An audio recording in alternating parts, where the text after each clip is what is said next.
எனக்கு வந்து ஒரு 3 வருஷமாக ஒருத்தவங்க காசு தரணும், 45,000 ரூபா தரவே இல்லை திசைநிலையில். போன மாதம் 2வது வாரம் போயிருந்தேன். அப்போ வந்து அவங்க வந்து ஞாயிற்றுக்கிழமை போய் திங்கக்கிழமை போய் இறங்கினேன். நேரே அவங்க வீட்டில் போய் பார்த்தேன். உடனே நீங்கள் மறுநாள் நீங்கள் வந்துட்டீங்க, இன்றைக்கி ஒரு நாள் இருந்து அடுத்த நாள் காசு வாங்கிட்டு போங்க அப்படின்ட்டாங்க. நானும் வந்து ஒரு லாட்ஜ் எடுத்து அங்கே தங்கி திரும்பி மறுநாள் அந்த ஆஃபீஸில் போய் கேட்டேன். திங்கக்கிழமை இன்னும் அண்ணன் காசு சொல்லலை, தந்தால் தான் தருவோம் அப்படின்ட்டாங்க. திரும்பி நான் செவ்வாய்க்கிழமை காலையிலே அவங்க வீட்டுக்கு போனேன்.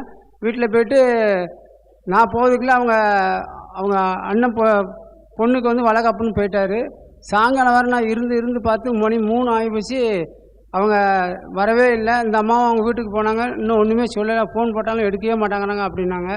நான் உடனே ஜெபகோபுரத்துக்கு வந்து ஃபோன் பண்ணேன். என்னுடைய குறையை வந்து அந்த அம்மாட்ட சொல்லி எனக்காக ஜெபம் பண்ணுங்க அப்படின்னு சொன்னேன். அந்த அம்மா வந்து உனக்கு கொடுக்குற பணத்தை வந்து அந்த பிசாசு வந்து இது பண்ணியிருக்கான்னு சொல்லி அதை வந்து கட்டி செபிச்சாங்க. அந்த தடையை உடச்சி போட்டாங்க. 45,000 ரூபா உடனே எனக்கு அந்த நாள்லேயே எனக்கு ஏசப்பா செவ்வாய்க்கிழமை கொடுத்தாங்க. கர்த்தருக்கு ஸ்தோத்திரம். Praise the Lord. என் பேர் சீமா, இங்கே சோழிங்கநல்லூர்லேருந்து வரேன். ஏசப்பான் பெரியான கிருபையினால 2016 நல்ல ஒரு கவர்மெண்ட் ஜாபில் பிளேஸ் ஆனேன். அங்கிள்கிட்ட வந்து ப்ரே பண்ணேன். ஏசப்பான் கிருபையின் மூலமாக கிடச்சிது. அதை தொடர்ந்து 3 to 4 இயர்ஸ்லேயே ப்ரமோஷனுக்கான எலிஜிபிலிட்டி இருந்தும் பல தடங்கல்கள், போராட்டங்கள், எதுக்காக அந்த பிரச்சனை வருதுன்னே தெரியாது. அவ்வளோவா ஹார்ட் ஒர்க்கிங் சின்சியராக ஒர்க் பண்ணால் கூட எதனால் பிரச்சனை வருதுன்னே அனலைஸ் பண்ண முடியாது. ப்ரமோஷன் வர மாதிரி இருக்கும், அப்புறம் லாஸ்ட் மினிட்ல தடங்கள் ஆகிடும். தொடர்ந்து ஜெபிச்சிட்டு இருந்தேன். அங்கிள்கிட்டையும் வந்து ப்ரே பண்ணல, வாக்குத்தத்த வசனம் கொடுத்தாங்க. அப்புறம் லாஸ்ட் நவம்பரில் ஆறுதலை தேடி ஒரு நாள் மீட்டிங் அட்டன் பண்ணேன். அங்கிள் தலையில் பரிமள தைலம் வச்சு ஜெபம் பண்ணாங்க. அதே வாரத்தில் சுத்தமாக எதிர்பார்க்கவே இல்லை அந்த டைம் ப்ரமோஷன் வரும்னே. அன்எக்ஸ்பெக்ட்லி நல்லபடியாக ப்ரமோஷன் கடந்து இப்போ ஒரு பீஸ்ஃபுல் ஒர்க் என்வரான்மெண்ட்டில் ஒர்க் பண்ணுறேன். இந்த காரியத்தை வாய்க்கு செஞ்ச ஏசப்பாக்கும் ப்ரே பண்ண அங்கிளுக்கு இந்த இடத்துல தேங்க்ஸ் சொல்லிக்கிறேன்.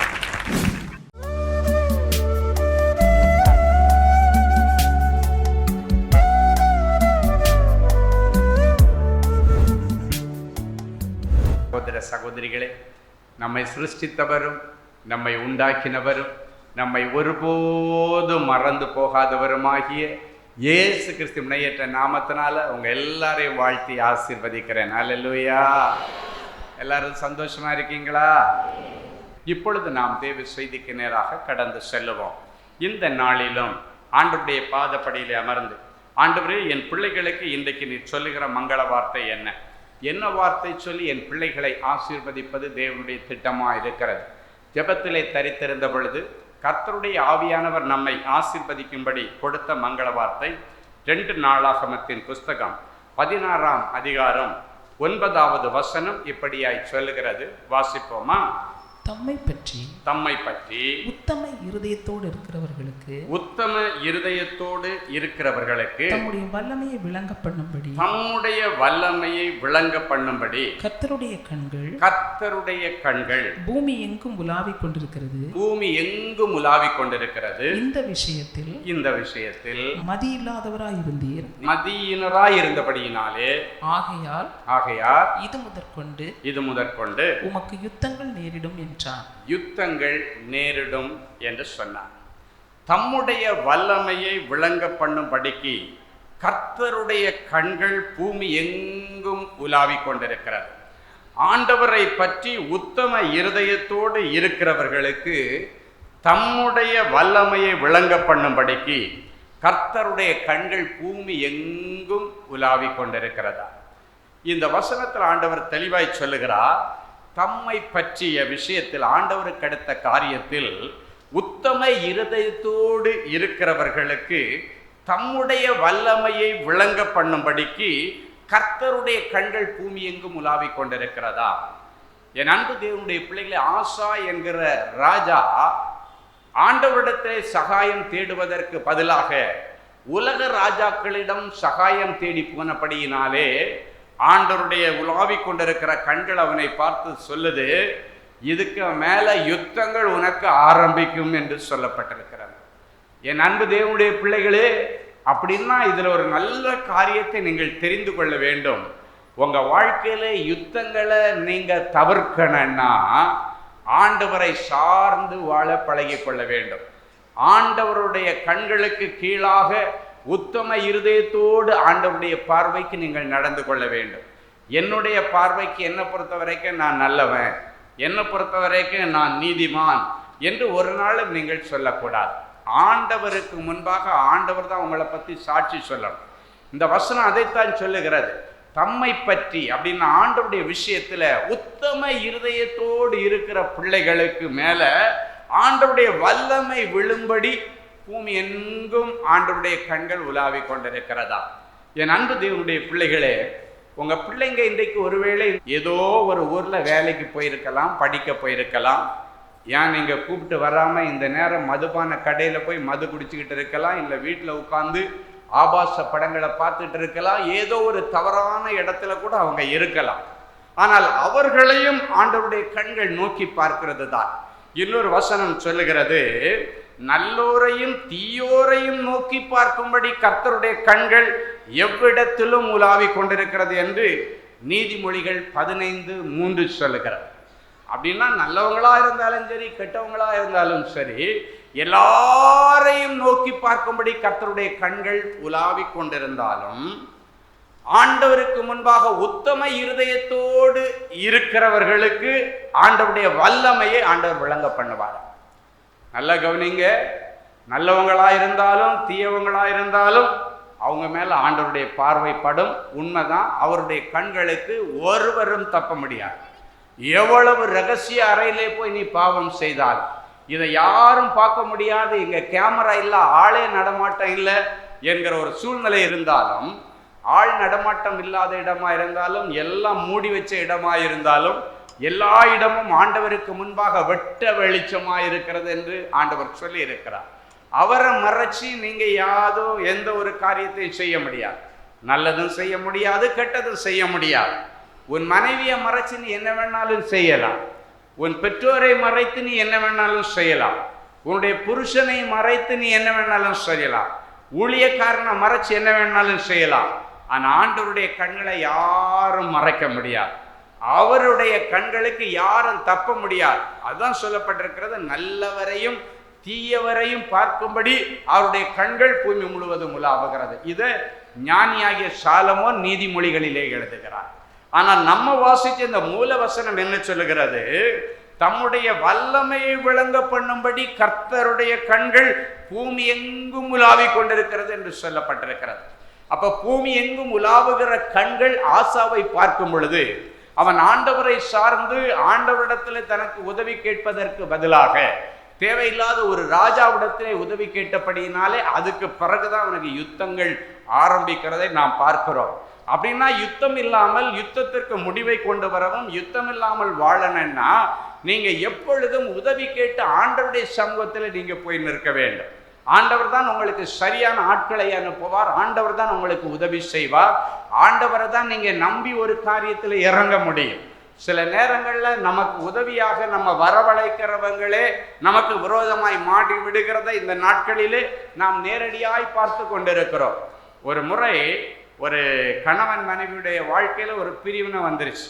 அப்போ அவங்க ரொம்ப நம்பிக்கையான தனக்கு நெருக்கமான ஒரு நண்பரை கூப்பிட்டு இவர் சொல்கிறாங்க, இப்படி ஒரு பிரச்சனை இருக்குது, குடும்பத்திலேருந்து யாராவது போயாச்சுன்னா குடும்பத்தார் சப்போர்ட் பண்ணுறாங்கன்னு சொல்லி அவங்க தட்டி கழிச்சலாம், வெளியே இருந்து ஒரு ஆள் போய் எங்கள் காரியத்தை நீங்கள் போய் எங்கள் சார்பில் நீங்கள் நியாயம் பேசுனீங்கன்னா அது நல்லா இருக்குன்னு சொல்லிட்டு நெருங்கின நண்பர் ஒருவரை அவங்க எல்லா காரியத்தையும் நடந்த காரியங்களை எல்லாம் சொல்லி அங்கே போய் அவங்கள கன்வின்ஸ் பண்ணி எப்படியாவது அந்த பிரிந்து கிடக்கிற குடும்பத்தை ஒன்றாக இணைக்கும்படி முயற்சித்தார்கள். என்ன நடந்தது தெரியுமா? ஏற்கனவே எந்த நண்பன் நம்பிக்கைக்குரியவன்னு சொல்லிட்டு இருக்காங்களோ அவன் ஏற்கனவே ஏதோ ஒரு விஷயத்துல எப்போவோ ஒரு காலத்துல அவனுக்கு விரோதமாக இவங்க செயல்பட்டது நிமித்தம் ஒரு வெஞ்சன்ஸ் வச்சுக்கிட்டே இருந்திருக்கிறான். அது இவங்களுக்கு தெரியாது. பார்க்கறதற்கு ரொம்ப பழக்கமா இருந்தது போல இருந்தவன் இவன் போய் என்ன பண்ணிட்டான், இவங்களுக்கு சாதகமா பேசுறதுக்கு பதிலா அந்த குடும்பமே அப்படித்தான், எனக்கு இவ்வளவு வருஷத்துக்கு முன்னால இப்படியெல்லாம் ஒரு காரியத்தை செய்துட்டாங்க அப்படின்னு சொல்லிட்டு எதிர்மறையா பேசி இருக்கிற கலவரத்தை கூட கொஞ்சம் கிளப்பி விட்டுட்டு வந்துட்டான். என் அன்பு தேவனுடைய பிள்ளைகள் அதான் சொல்றேன், சில நேரங்கள்ல நம்ம நம்பி அனுப்புகிறவர்கள் கூட அங்க போயிட்டு நமக்கு விரோதமா செயல்படலாம். அப்படியானால் நம்பிக்கைக்குரிய ஒருவர் இருக்கிறார் என்றால் நம் ஆண்டவராகிய இயேசு கிறிஸ்து, அவரிடத்திலே தான் நீங்கள் சொல்ல வேண்டும். வேதத்துல பாத்தீங்கன்னா யோசேப்பு மரியாளை ரகசியமாய் விலக்கி விடுவதற்கு டிசைட் பண்ணிட்டான். அவங்க 2 பேருக்கும் திருமணம் நிச்சயிக்கப்பட்டு நிச்சயதார்த்தம் எல்லாம் முடிஞ்சாச்சு. திருமணம் நெருங்கி கொண்டிருக்கிற நேரத்திலே மரியாள் பரிசுத்த ஆவியினாலே கர்ப்பவதி ஆனது நிமித்தம் அவளை பார்க்கும் பொழுது அவனுக்கு ஒரு சந்தேகம். அவனுடைய இருதயத்தில் அவன் நீதிமானா இருந்தபடியினால அவளுக்கு மனசு கஷ்டப்படாம சைலண்டா அப்படியே ஓரங்கட்டணும்னு தீர்மானித்திருந்தான். ரகசியமாய் விலக்கி விட தீர்மானித்திருந்தான். அவளுடைய இருதயத்தை துக்கப்படுத்தவும் கூடாது, அதே நேரத்தில் இவளை தான் திருமணம் செய்யவும் தயாராக இல்லை சூழ்நிலையிலே. அப்படிப்பட்ட சூழ்நிலையில் அவன் வாழ்ந்து கொண்டிருக்கும் பொழுது ஆண்டவர் யோசேப்பை சந்திக்க போனார். நான் சொல்றேன், ஆண்டவர் ஒரு மனுஷனை சந்திச்சாருன்னா அதுக்கப்புறம் அவங்க எஸ்கேப் ஆகவே முடியாது. என் அன்பு தேவனுடைய பிள்ளைகளை ஆண்டவர் சந்திச்சு நேரடியாக கபிரியேல் தூதனான் சொல்றாரு, உன் மனைவியாகிய மரியாளை சேர்த்து கொள்ள ஐயப்படாதே என்று சொன்னார். இதில் ஒரு காரியத்தை நீங்க தெரிஞ்சுக்கணும். பூமி எங்கும் ஆண்டவருடைய கண்கள் உலாவி கொண்டிருக்கிறபடியினாலே தான் இந்த யோசேப்பு என்ன மனநிலையில இருக்கிறன்றது ஆண்டவருக்கு தெரிகிறது. ஆண்டவருடைய கண்கள் ஒரு மனுஷனை நோக்கி பார்க்கிறது, அவருடைய இமைகள் அவர்களை சோதித்து அறிகிறது என்று வேதம் சொல்லுகிறது. ஆண்டவருடைய கண்கள் ஒரு மனுஷனை நோக்கி பார்க்கிறது, அவருடைய இமைகள் அவர்களை சோதித்து அறிகிறது என்று வேதம் சொல்லுகிறது. அந்த சோதித்து அறிகிறது என்கிற வார்த்தைக்கு ஆங்கில வேதாகமத்திலே எக்ஸாமின் தம் என்று போடப்பட்டிருக்கு. எக்ஸாமின் தம்னா ஆண்டவருடைய இமைகள் உங்களை பார்த்தாலே உன் மனசுல என்ன ஓடுது, நீ என்ன நினைச்சிட்டு இருக்கிற, என்ன பண்ணிட்டு இருக்கிற, உன் சரீரத்துல என்ன பிரச்சனை இருக்கு, எந்த உறுப்புல என்ன ப்ராப்ளம் இருக்கு, எல்லாமே ஆண்டவருடைய இமைகள் உங்களை எக்ஸாமின் பண்ணி பார்க்குது. அப்ப பாருங்க, ஆண்டவருடைய கண்கள் பூமி முழுவதும் உலாவும் பொழுது அவருடைய இமைகள் யோசேப்பை கூர்ந்து கவனிக்கும் பொழுது யோசேப்பை குறித்து அவர் கண்டு கொண்டது என்ன? இவனுடைய இருதயத்திலே தன் மனைவியை விலக்கி விடுவதற்கு மனதாயிருக்கிறான். அவருடைய இமைகள் அவர்களை சோதித்து அறிகிறது. அவருடைய எண்ணங்கள் யோசனைகளை சோதித்து அறிகிறபடியினால ஆண்டவர் தெரிஞ்சு நேரடியா யோசேப்புடைய அம்மாவிடத்திலே அப்பாவிடத்திலே யாரிடத்திலும் போல ஸ்ட்ரைட்டா சந்திக்க வேண்டியவங்களை சந்திப்பார். அதுதான் நம்முடைய ஆண்டவர். சுத்தி வளைச்செல்லாம் வரவே மாட்டார். அவருக்கு சுத்தி வளைச்சு வர வேண்டிய அவசியம் இல்லை. சம்பந்தப்பட்ட இதில் யார் டிசிஷன் எடுக்கணும், யாரு பிரச்சனையோட இருக்கிறா, அவனை நேரம் சந்திச்சு உன் மனைவியை சேர்த்து கொள்ள ஐயப்படாதே என்று ஒரு வார்த்தை சொன்னான். அடுத்த நிமிஷத்துல வேதம் சொல்லுகிறது, அடுத்த நாள் முதல்ல அவன் செய்த காரியம் நேர போய் தன் மனைவியாகிய மரியாளை சேர்த்து கொண்டு அவர்கள் கூடி வாழ்ந்தார்கள், ஒற்றுமையாய் வாழ்ந்தார்கள். பாருங்க, விலக்கப்பட வேண்டிய முறிய வேண்டிய ஒரு குடும்பம் ஆண்டவருடைய வல்லமையை விளங்க பண்ணும்படிக்கு அவருடைய கண்கள் பூமி முழுவதும் உலாவிக் கொண்டிருந்தபடியினாலே உத்தம இருதயத்தோடு விளங்கின நடந்து கொண்ட அந்த யோசேப்புடைய வாழ்க்கையில ஒரு தவறு நடந்துவிடக் கூடாது என்பதற்காக ஆண்டவருடைய வல்லமையை விளங்க பண்ணும்படிக்கு ஆண்டவர் நேரடியாக தூதனை அனுப்பி பேசி அந்த 2 பேரையும் சேர்த்து வைத்து ஆண்டவருடைய பெரிய கிருபையினால இயேசு கிறிஸ்துவுக்கு தகப்பனாகிற பாக்கியத்தை அவன் பெற்றுக்கொண்டார். இல்லாவிட்டால் அவ்வளவு பெரிய மேன்மை அவன் இழந்திருப்பான். இன்னும் யோசேப்புன்னு பேர் வைக்கிறதுலேயே ஒரு சிலருக்கு பெரிய சந்தோஷம் என்னன்னா, ஏசப்பாவுடைய அப்பா பேரை எனக்கு வச்சுட்டாங்க அப்படின்னு சொல்லி யோசேப்புன்ற பேரை ஜோசப் அப்படின்னாலே நிறைய பேருக்கு அதுல ஒரு பெரிய சந்தோஷம். பாருங்க, ஏசப்பாவுடைய அப்பா அப்படின்ற பாக்கியம் யோசேப்பு ஜோசப் என்கிற பாக்கியம் அவருக்கு எப்ப கிடைச்சது அப்படின்னாச்சுன்னா, அவர் தவறான முடிவெடுக்கிற நேரத்திலே ஆண்டவருடைய இமைகள் அவரை சோதித்து அறிந்து அவருடைய மனநிலையை அறிந்து டக்குன்னு ஒரு சேஞ்சஸை கொடுத்தார். நல்லது நடந்துச்சு. இன்றைக்கு ஒருவேளை உங்க குடும்பத்துல யார்கிட்ட ஆண்டவர் நேரடியா பேசினா உங்களுடைய குடும்பத்துல நல்ல காரியங்கள் நடக்கும், பிள்ளைங்க வாழ்வாங்க, உடன்பிறப்புகள் வாழ்வாங்க அப்படின்னு நீங்க நினைச்சுக்கிட்டு இருந்தீங்கன்னா, இன்றைக்கு அந்த காரியத்தை கர்த்தரிடத்தில் ஒப்புவித்து அவர் மேல் நம்பிக்கையாயிருங்கள். அவரே காரியங்களை வாய்க்க செய்கிறவர். ஹல்லேலூயா. அவரே அந்த காரியங்களிலே தலையிட்டு உனக்கு அதிசயங்களையும் அற்புதங்களையும் விளங்க பண்ணுவார். ஏன்னா தம்மை நோக்கி உத்தம இருதயத்தோடு நடக்கிற பிள்ளைகளுக்கு கர்த்தருடைய வல்லமையை அளிக்கும்படி பூமி முழுவதும் ஆண்டவருடைய கண்கள் உலாவிக் கொண்டிருக்கிறார். இயேசு கிறிஸ்துடைய பிறப்பு உலகத்தினுடைய வரலாற்றை 2ஆக பிரித்தது. கிறிஸ்துவுக்கு முன், கிறிஸ்துவுக்கு பின். கிமு கிபி உலக வரலாற்றையே புரட்டி போட்டு 2ஆக பிரித்தெடுத்து பழைய ஏற்பாட்டிற்கும் புதிய ஏற்பாட்டுக்கும் வித்தியாசத்தை கொண்டு ஒரு புதிய அத்தியாயத்தை, புதிய சட்டத்திட்டங்களை, நியாயங்களை கர்த்தர் நமக்காக கொண்டு வந்தார். இன்றைக்கு அவருடைய கண்களிலே பதிந்திருக்கிற, அவருடைய பார்வையிலே பட்டிருக்கிற உங்க வாழ்க்கையில இன்றைக்கு ஒரு அற்புதம் நடக்க போகிறது. ஹல்லேலூயா. என் அன்பு தேவனுடைய பிள்ளைகளே, நல்ல தேவ செய்தியை கேட்டீர்கள், அருமையான சாட்சிகளையும் பார்த்தீர்கள். எல்லாருடைய இருதயத்தில் ஒரு கேள்வி, எனக்கு என்னைக்கு பிரதர் இப்படி ஒரு அற்புதம் நடக்கும்? ஏன் அது ஆண்டவர் என்னைக்கு செய்யலாம் இல்லை? விசுவாசத்தோடு அப்படியே முழங்கால்களை தாழ்த்துங்கள், கண்களை மூடி நாம் தேவ சமூகத்தை நோக்கி பார்ப்போம். அன்பான ஆண்டவரே, உமக்கு நன்றி. நீர் நல்லவர், பெரியவர், பெரிய காரியங்களை செய்கிறார். ஒரு சின்ன காரியம் கூட என்னுடைய வாழ்க்கையில் நடக்கலேன்னு அழுது கொண்டிருக்கிற பிள்ளைகளுக்கு பெரிய காரியங்களை செய்ய ஆண்டவர் இன்றைக்கு இந்த நிமிஷத்தில் என் பிள்ளைகளுடைய இருதயமாகிய சிங்காசனத்தில் எழுந்தருள்வீராக. என் பிள்ளைகள் இன்றைக்கு உம்மை சுமந்து கொண்டு முழந்தாள் படியிட்டு ஜெபித்து எழும்பும் பொழுது பிள்ளைகளுக்கான நல்ல காரியங்களுக்கான தேவதூதர்கள் வருவார்களாக, பணிவிடை நாவிகள் வருவார்களாக, எலியேசர்கள் வருவார்களாக, கேப்ரியல் தூதியன் வருவானாக. நற்செய்திகள் வரட்டும். இன்றைக்கு இந்த ஜெபம் முடித்து அவர்கள் எழும்பி கண்களை ஏறெடுத்து பார்க்கும் பொழுது, அவங்க மெயிலை ஓப்பன் பண்ணி பார்க்கும் பொழுது, மொபைலை ஓப்பன் பண்ணி பார்க்கும் பொழுது, நீண்ட நாட்கள் இவர்கள் எதிர்பார்த்து கொண்டிருந்த நற்செய்திகளின் பிள்ளைகளுக்கு வரட்டும் சாமி. நீங்கள் எதிர்பார்த்து கொண்டிருக்கிற நல்ல காரியங்களை உங்களுக்கு கொடுக்க உங்கள் மேல் நினைவாய் வந்திருக்கிறேன். அவைகள் தீமைக்கு ஏதுவாய் அல்ல, நன்மைக்கு ஏதுவாகவே நடக்கும். நன்மைக்கு ஏதுவான நற்செய்திகளும் வரும் என்று கர்த்தர் சொல்லி பிள்ளைகளை ஆசீர்வதிக்கிறதற்கு ஸ்தோத்திரம். எனக்கு எப்பொழுது மாறுதல் உண்டாகும் என்று யோபு காத்து கொண்டிருந்தது போல உபத்திரவத்தின் முடிவு நாளுக்காக காத்து கொண்டிருக்கிற என் பிள்ளைகளுக்கு இனியும் கால தாமதம் இல்லாமல் என் பிள்ளைகளுடைய உபத்திரவங்களுக்கு முடிவை கொண்டு வாரும். உபத்திரவத்தின் முடிவு வரும் பொழுது யோபுவுக்கு இரட்டிப்பான நன்மையை கொடுத்த ஆண்டவர் என் பிள்ளைகளுக்கும் இரட்டிப்பான நன்மைகளை கொடுத்து இவர்களை கனம் பண்ணுவீராக. இவர்கள் தரித்திரம் மறைவதாக, கடன் பிரச்சனைகள் மறைவதாக, நிந்தைகள் மறைவதாக, அவமானங்கள் மறைவதாக, கோர்ட்டு கேஸுக்கு இன்றைக்கு ஒரு முடிவு வருவதாக. நீண்ட நாட்களாய் இருதயத்தில் ஏங்கி கொண்டிருக்கிற என் பிள்ளைகளுடைய உணர்வுகளையும் அவருடைய மன விருப்பங்களையும் நீர் அறிந்திருக்கிறீர். வேதம் சொல்கிற இந்த வார்த்தையின்படி பிள்ளைகளை ஆசீர்வதிக்கிறேன்.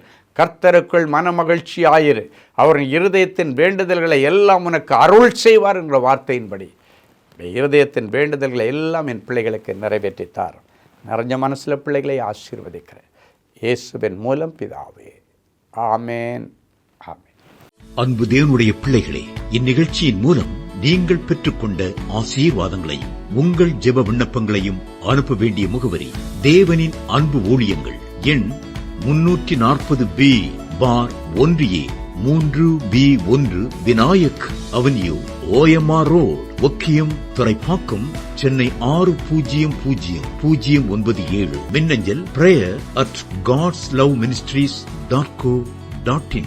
எங்களது இணையதளம் www.godsloveministries.co.in. மேலும் 24 மணி நேர ஜெப உதவிக்கு 04454547999 மற்றும் 9941950999 என்ற எண்களுக்கு தொடர்பு கொள்ளுங்கள். கர்த்தர் தாமே உங்களை ஆசீர்வதிப்பாராக.